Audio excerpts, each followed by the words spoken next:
मैं कांग्रेस को श्राप देता हूं कि एक दिन हिमालय में तपस्या कर रहा एक साधु आधुनिक वेशभूषा में इसी संसद को कब्जा करेगा और कांग्रेसी विचारधारा को नष्ट कर देगा।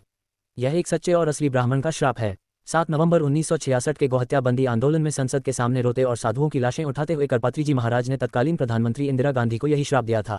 क्या ये श्राप फलीभूत हुआ? क्या आज कलयुग में भी श्राप के कोई मायने हैं? आइए इस लेख से हम पूरी सच्चाई जानेंगे।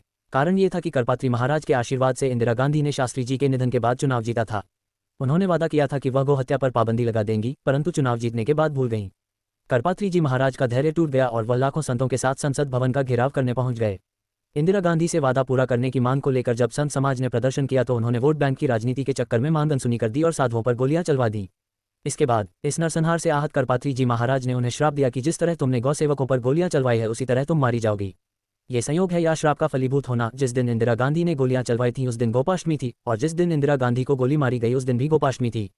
कहा जाता है कि करपात्री जी महाराज का श्राप फलित हुआ। इसमें कोई दो राय नहीं है कि इस कलयुग में भी ऐसे संत महात्मा हैं जिनके एकाह मात्र से भारत पर एक छत्र राज कर रही कांग्रेस पार्टी मिट गई। आगे की कहानी और इंटरेस्टिंग है, आगे पढ़िए। कांग्रेस की विचारधारा अब केवल राहुल गांधी की अवसरवादी राजनीति तक सिमट कर रह गई है। इसमें किसी को कोई संदेह नहीं होना चाहिए। एक बात पर और गौर कीजिए कि कांग्रेस की विचारधारा तो कब की नष्ट हो चुकी है, इसे तो स्वयं श्राप मिला हुआ है। आज कांग्रेस के पास न कोई ठोस मिशन है और न कोई स्पष्ट विजन।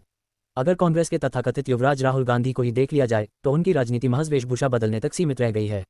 गुजरात में चुनाव आते हैं तो कोट पैंट के ऊपर जनेऊ पहनकर पंडित बनने का दिखावा करते हैं। नॉर्थ ईस्ट के राज्यों में पहुंचते ही गले में क्रॉस डालकर पादरी बन जाते हैं। केरल में चुनाव आते हैं तो सिर पर जालीदार टोपी पहनकर मौलाना बनने की कोशिश करते हैं।